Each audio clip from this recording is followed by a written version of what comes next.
First Lady, Mnangagwa, the Vice President and Second Secretary General Retired Dr. C. Chiwenga, as well as the Minister of Health and Child Care. Honorable Vice President, Second Secretary of ZANU-PF, General Retired Comrade KCD Mohadi. Our National Chairman of ZANU-PF and the Minister of Defense and the War Veteran Affairs, Comrade O.C.Z. Chinduri Kashiri. Our Secretary General in absentia, Comrade Dr. Obet Pofu, Mayo Msangano, Tetewo Msangano, Budiwo Msangano, Sekuro Msangano, Tetewo Msangano, Mainiwo Msangano, Sisiwo Msangano, Wapima. Members of the Politburo Central Committee who are here, members of the Elders Council who are here, members of the National Consultative Assembly of ZANU-PF who are here, Maritelize Edwose, no Gamshirai, our Minister of State for Provincial Affairs and Devolution, National and Central Province, Honorable Senator Mavunga, Chairman of ZANU-PF, National and Central Province, Comrade KK, ZANU-PF provincial leadership under Comrade Bisani, Dr. Zai, party candidates in the upcoming 2023 harmonized general elections, mauya kuno tikakukwazisai sevatungamiriri sangano ndokuremekedzai. Mambo chiweshe namadzimambo ose ari pano ndinokuremekedzai nekucherechedzai. Ma-affiliate organizations, representatives of the business, students, women and youth organizations vari pano ndinokucherechedzai. Dear comrades, ndikukwazisai muri yeMashona Central Province munodadisa,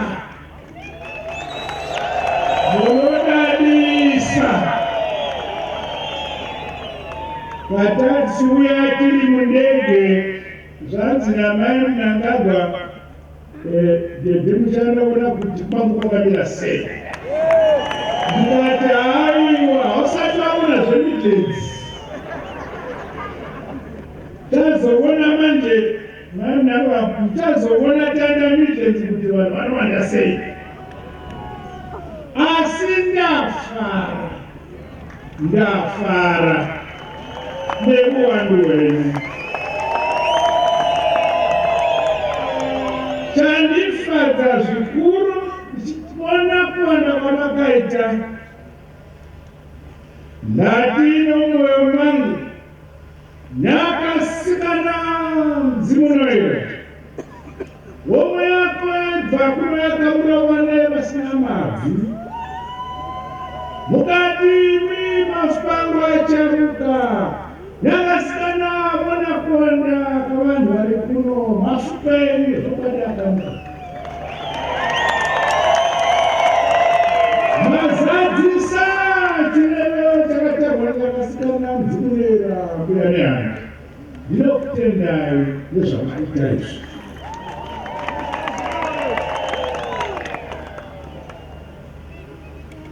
Kuno sezvamanzi ndokwakatanga hondo isina kuzombomira pautena farm until the park as considered the park. Takatanga kuuya kuno ma1964 tichikapa vhungu hwedu hazvina kwazvakaenda. Taingovarura asi payakarira kuno pautena farm haina kuzonyarara hondo. Saka tinokutendai mhuri yeMashona Central Province mose zvenyu kuti kusungunuka norusununguko rwatinayo nhasi, the democracy, independence and freedom which we enjoy today as a nation, the source, the beginning is Mashona Central. This is why the first time in our political history, in our independence celebrations, I felt we must honor the people of Mashona Central. And we held our independence celebrations in Mnangagwa for the first time in our history. Chiri chicherechedzo chokukutendai kuti ndimakavarora ndimuri nanhasi uno hapana imwe province for 40 years manga muchingoita 100%, hapana imwe yamoita zvamuri kuita izvi.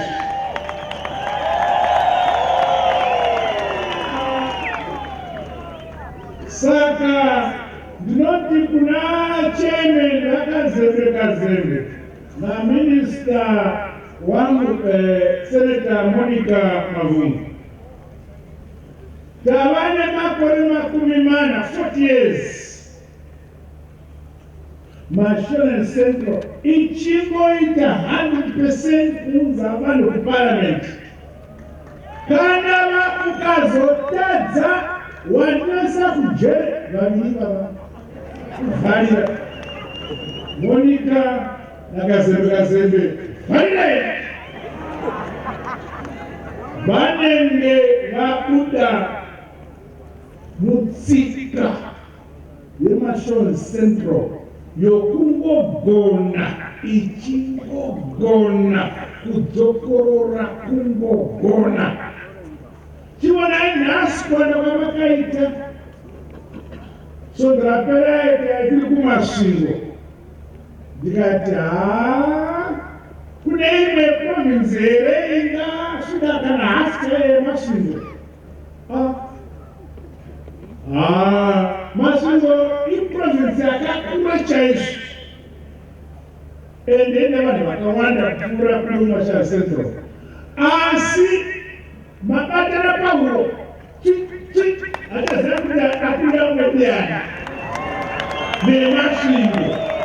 Hallelujah!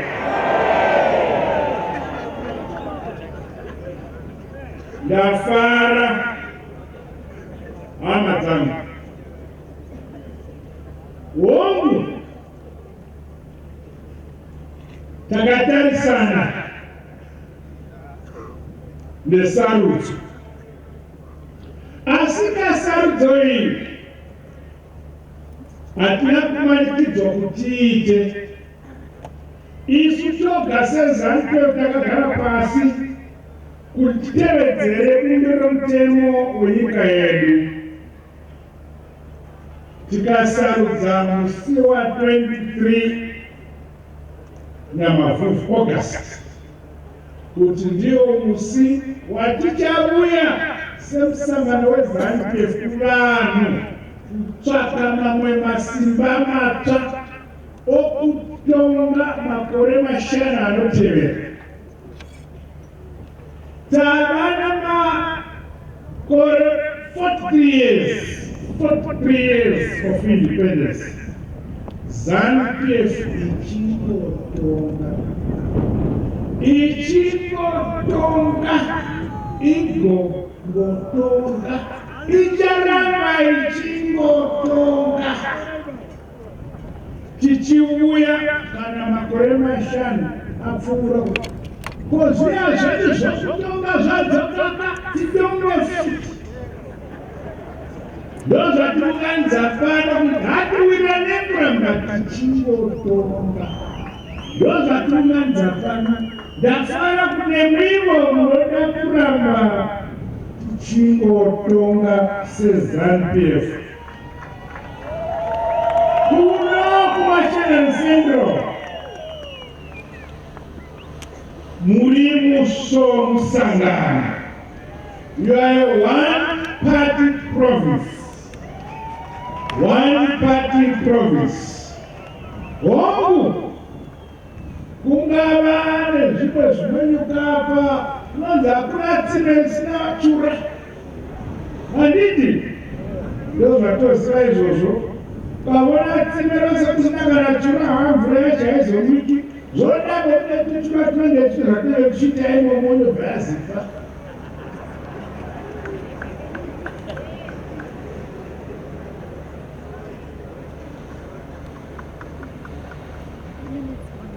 Naizvozvo tichitaura naminista vekuprovince kuti maprojects aitwa neSecond Republic muno Mangani, there are over 762 projects dzaitwa muno yuti kutaura dzapera komadhamu zvikanzi kune mana in what province mana haasati apera ari pakati pokuvakwa achapera kwanga kusina mvura vagari venzvimbo idzodzo vanenge vachiona mvura dzemombe dzavo nemvura dzemadiridziro emagadheni nekurima minda yavo Zvino patakauya kuMnangagwa paindependence naApril, ndakatumira chikomana changu chimwe chinonzi masuku chezvokurima nasekretari wake anonzi Silvester. Ndikati patikuenda kuMnangagwa ndoda kuise mabhoro 40 anotenderedza Mnangagwa akaitwa 40 villages around Mnangagwa. Zvino pano watauya handisati ndamuona kuti aita mangani. Pano paitwa zvibhorani 46 46 balls dzaitwa kuti kana baba vabuya pavanenge vachitaura vanhu vaishaenda netenyota ungama mabhoo 46 vaipedza avo. Saka mavillage ari around this place vawana 46 balls dzaitwa neSecond Republic.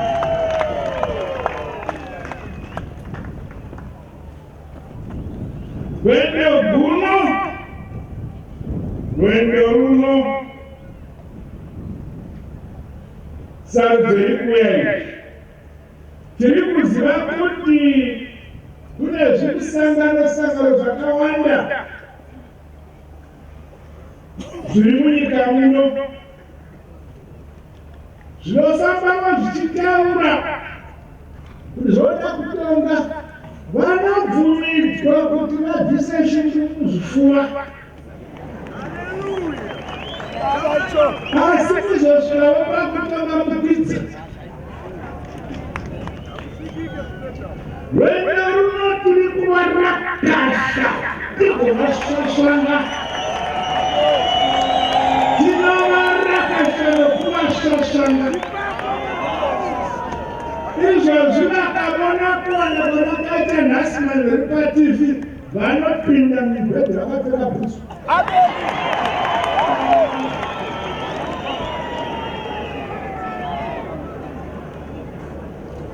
Kuno manzwa kuti kana tapedza kutaurana pano pachange pane dindindi rimwe rinenge riri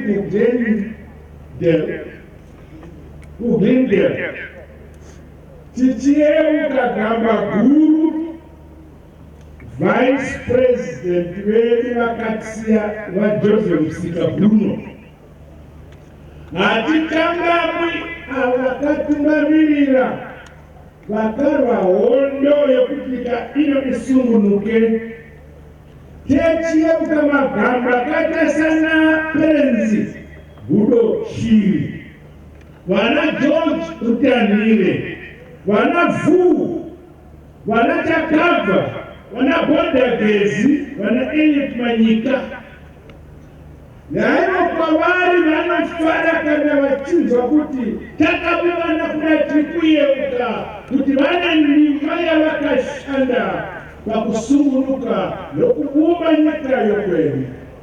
Hatikangama tirikuita izvi kana kwesitaendamo satwa taevena kukamugara kedu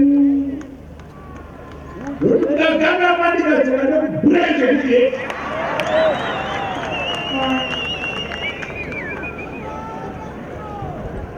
kana Joyce Teularo pamujuru padandichifamba ndaona memba yedu yaikomanda Rex Tichafa anokuda kunzaniro zvino uzinyemba akatemwa aikomanda mhondo egainiti mamtikuremira anditi maona Komreda ndovo kutanga kuti tive na chairman wechimunhukadzi, ndovo kutanga zvevaita Minister of Defense munyika. Why? Patati Kondona, Mnangagwa secretary of Kasukuwere, General Mnangagwa. Saka tichidere techikudza gamba redu Mnangagwa tateu abo. Tiri kutokudza Mnangagwa pano uyu. Angazofara tuna kuti ndiye aiwa watokudza Mnangagwa paari. Kana musi wakaita accident kometongo vakashava vari mota imwe yakushure asi dakararana dakarapasi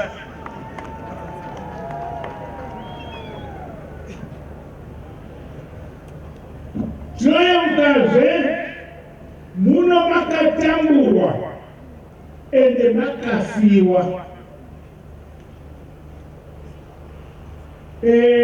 Wauzakarira pautenda asina nhasi asatapedza kubudisa mitumbu pachikondo kusikonde kuguruvewo kwakariwa nezanga nezipra muno muprovinsi. Zvino imwi vana vevabereki vakarwa hondo muno, vabereki vakatakura mutoro wokutsigira makomrades muno, imwi muri vana vacho vavabereki varipo ipapo. Chii chingakupindai nhasi kuti murase ZANU-PF? Hapana chokwadi. Saka tichiuya kuno kumashonen central tinenge tiziva kuti apinda kumusha werevolution.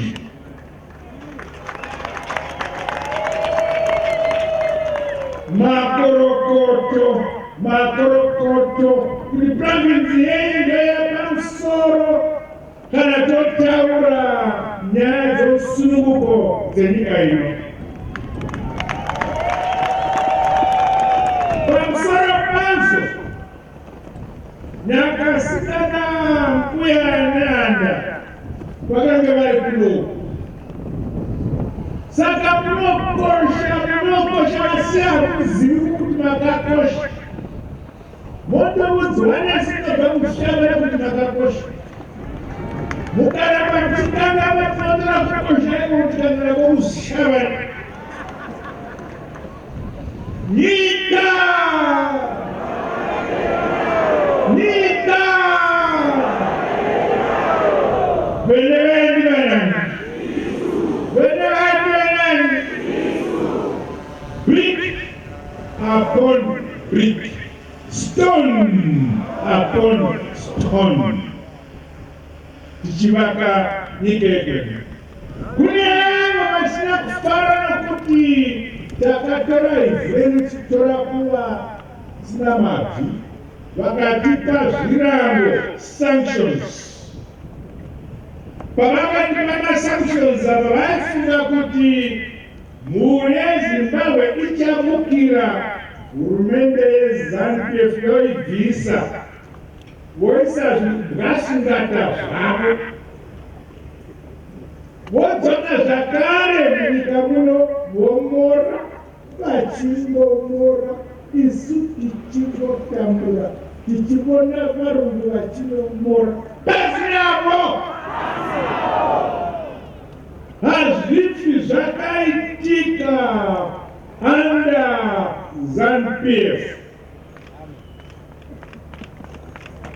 Takabatana senyika, takabatana semhuri yeZimbabwe, kukatonhora kukapisa, toramba takabatana tichiti isu ndisi tine kodzero yekuchengeta rifa nenhaka yevatema yatakapiwa nemateguru edu. Hakuna zveumwe angatora chigaro ichocho kunze kwedu seZANU-PF yekuti akatamburira kusununguka kwatakaita. Hapana nhoroondo yenyika ino kunze kwemusangano weZANU-PF. Tumwe twese tinochingokura.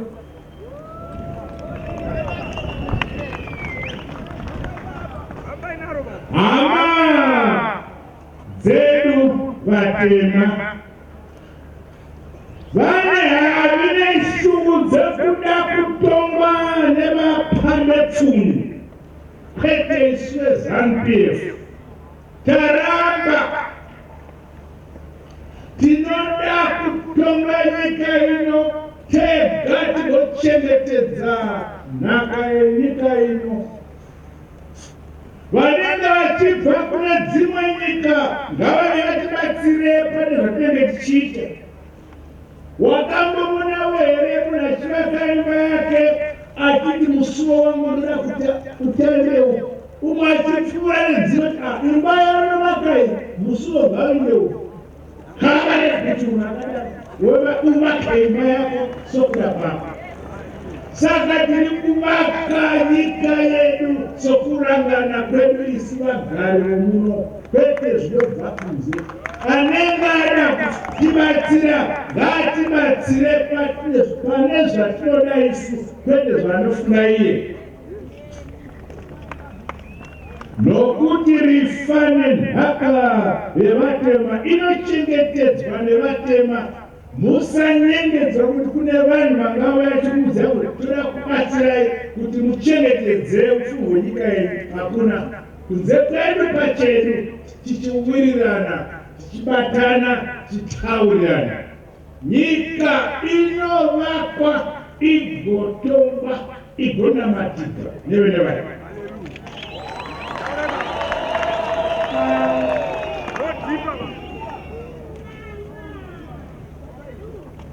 Toinda kunyaya dzokurima. Nyika ino chokutanga chikuru chatinoda under the Second Republic is food security. Food security.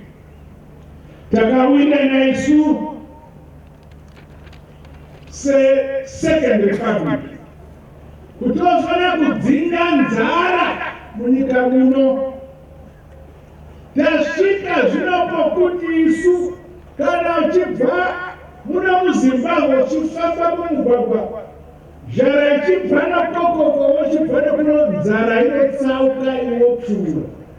Yavona kuti uri weZimbabwe. We have put models of agriculture which addresses food security at the household level. Takaunza inonzi pfumvudza. Pfumvudza iyi inoita kuti paimba imwe neimwe mukatevedzera zvamunofundiswa nevakomana vangu vezvokurima, mukatevedzera izvozvo ukachera makomba ako 52.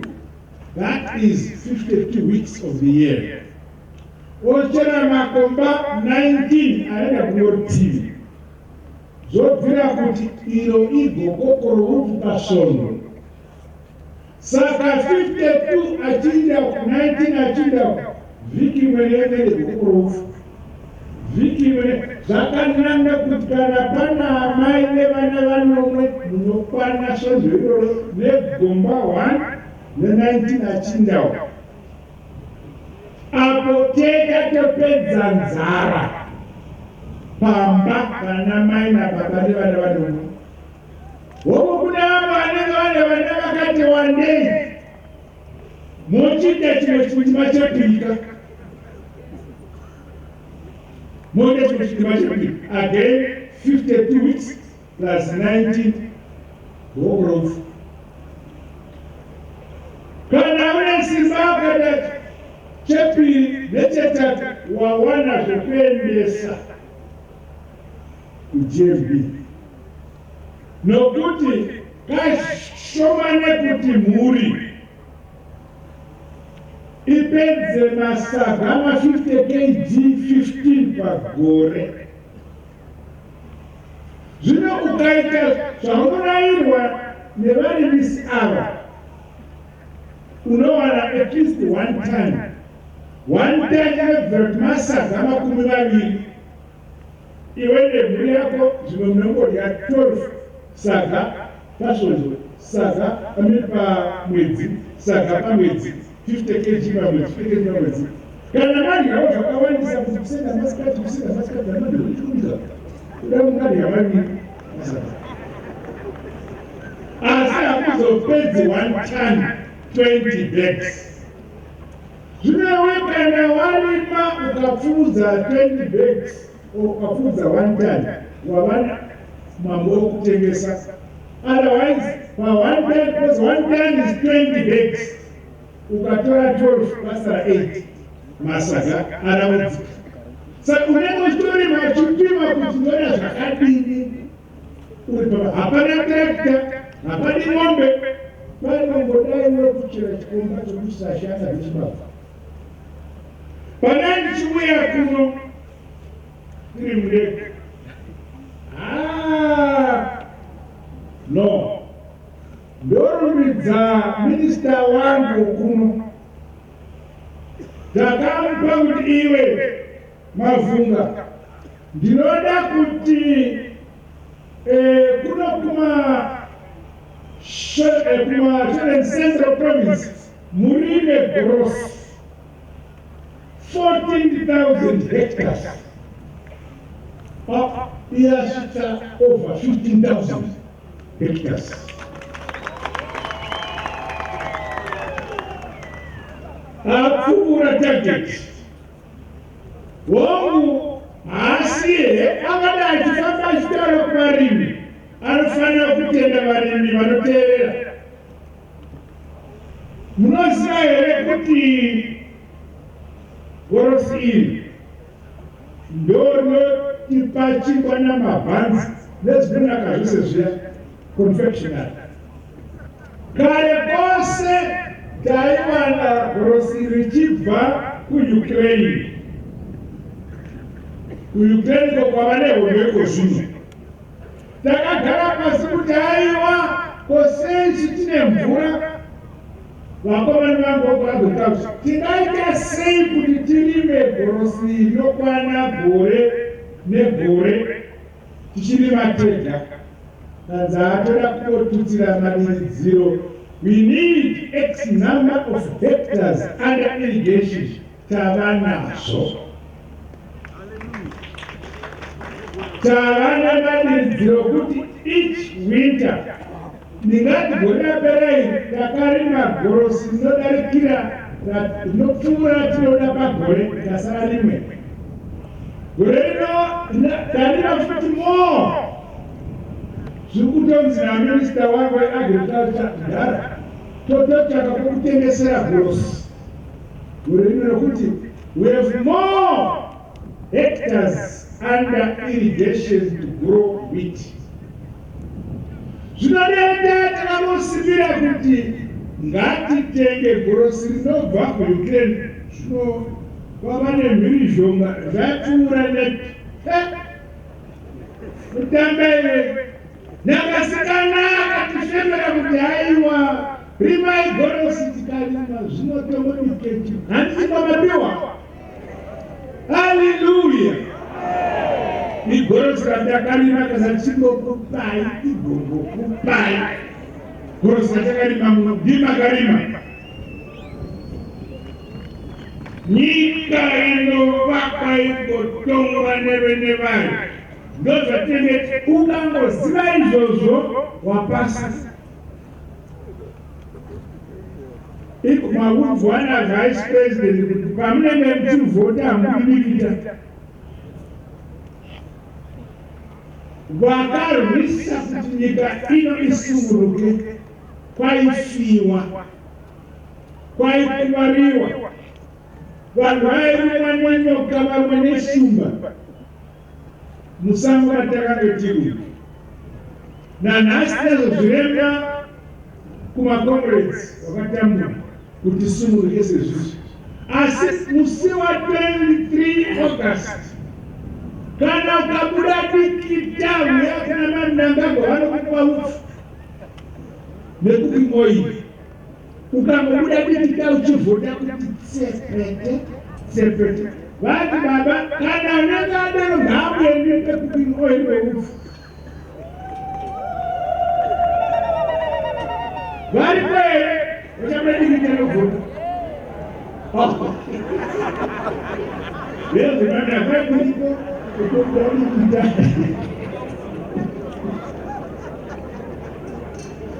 Hapana izvozvo kunyepa. Now, unakuona msumudza mavoko. Vakarejesta kuvhota sumudza mavoko. Nandiwo ndarakanga maenene. Sai mavoko masi. Vari pano vana musangano wavasi vakakanga makurejesta sumudzai. Hakuna. Regai ndikumudzei. Unganyepera iri nekuti hanesi zvimwoyo mwako. Asi grozi yako iwe wakunyepa manje. Wakunzamzana nema hauna kurejesta iwe. Saka iwe nengirozi ndatambudzana nengirozi yako. Naizvozvo nyaya yenzara tinoziva kuti senyika tichina nzara, asi kunowanikwa nzvimbo iyo neiyo, nzvimbo iyo neiyo kumaprovinsi ese atinawo munyika kunokwanisa kuti paite nzara.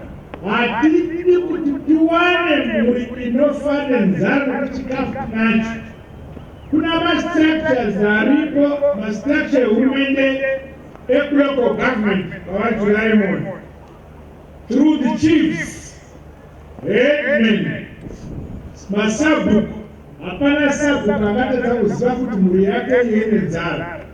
Chigova huronga hwemusangano kubva pasi kusvika kumusoro, kubva kukomiti pavillage committee. Kana anenge vanoita nzara ngazvitaure chikafu nacho tinokupai pachena. Nokuti senyika hatina nzara chikafu chiripo, asi unoona kuti tunhiro napo napo pangaita nzara nokuti mvura ina kunaya zvakanaka. Toenda kuupfumi hwepasi mining. Kuno commercial and central. Mwari Jehovha akakudai. Kune zvichera zvakawanda. Gold iri kuno, nickel iri kuno, lithium iri kuno, copper iri kuno. Saka nyaya inongodikanwa tiri kupa vakomana vedu padiki tivasimbisa sehurumende nokutoda kuti our own people should be engaged in the mining sector. They should exploit these minerals, our own people, for the benefit of our own people, for the benefit of our country. Kuna kukuremi yakati kuti yasimuka, asi kuna hurongwa huripo muZANU-PF mining sector wokuzotsigira vakomana vamati makorokoza. MuZANU-PF hakuna makorokoza, kune ma-small artisanal miners. Small artisanal miners vanotwara vakaungana vakauya vakanyorana pasi chinhu chakanaka chaga chinotsigirwa neministry yedu kuti vawane zvokushandisa. Ndozvakuna nzvimbo dzanamudzwa kunodzokwara mbiri pakauya vice president chitenderera vakaona nzvimbo dzinokwana mbiri dzakavaitaira kuti kune nzvimbo dzakati mazita handichazivi dzinofanira kuti tibatsire tivape zvokushandisa. Chaita saizvozvo. Touya kunyaya dzeinfrastructure development. Kune Harare, Mahuwe, Kanyemba, migwagwa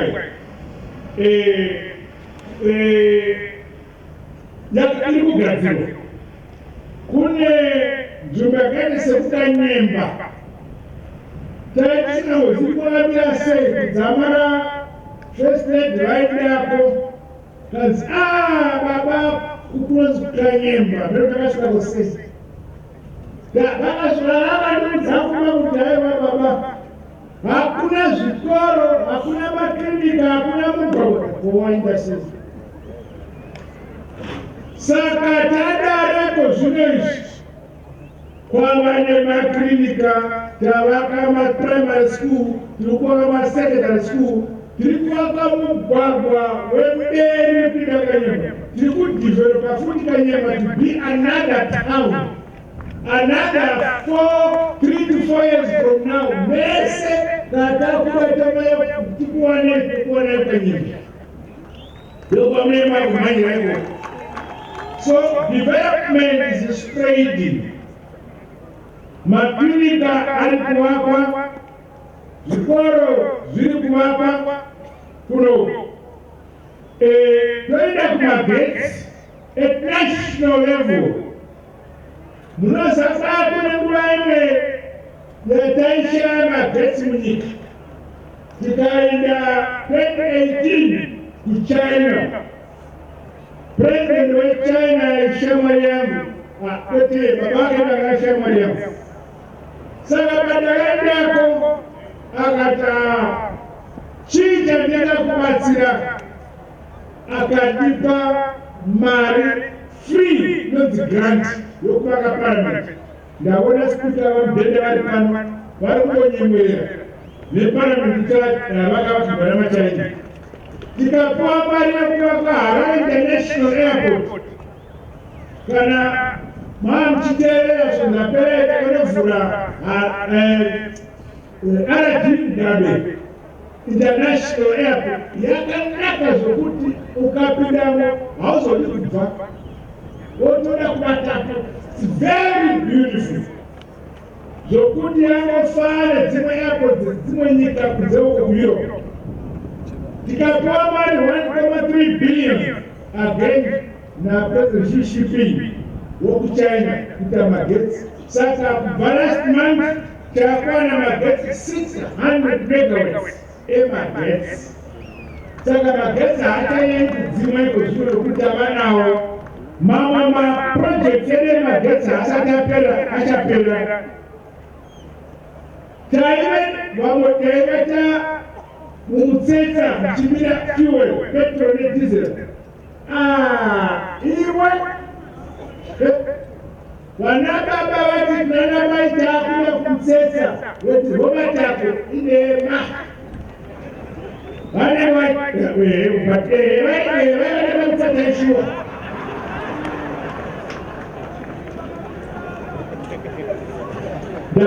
Ganana utaura mugazo rwamwa president vatio maiti nemoti tanavata vamutsetsa katinamanya kumaiwa dandakosha kutaura vayaakutsetsa chaizo chaizo.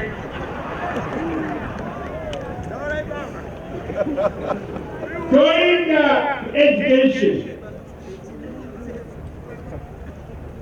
takavandura education yemunyika medu yakunzi education 5.0, which means Kavana education, yes, science, technology, and innovation. Science, you put education, you put Kanamana, and Kanaka university. He or she must produce a product or a service. Produce a product or a service. The guy would say, promise by promise that I can challenge my investors. No, don't produce my products. I know value profits here. Wakatanga ndio kumashingo University Koko de Zimbabwe. Wakitiki wana MSU. Wakatrama pura. Wakakatao gazira marula drink. Natakaida kudawenia wachoenga kama drink yacho. Wakatao gazira whisky. Manje shoenga na kukaro katika magazira whisky tange manipa.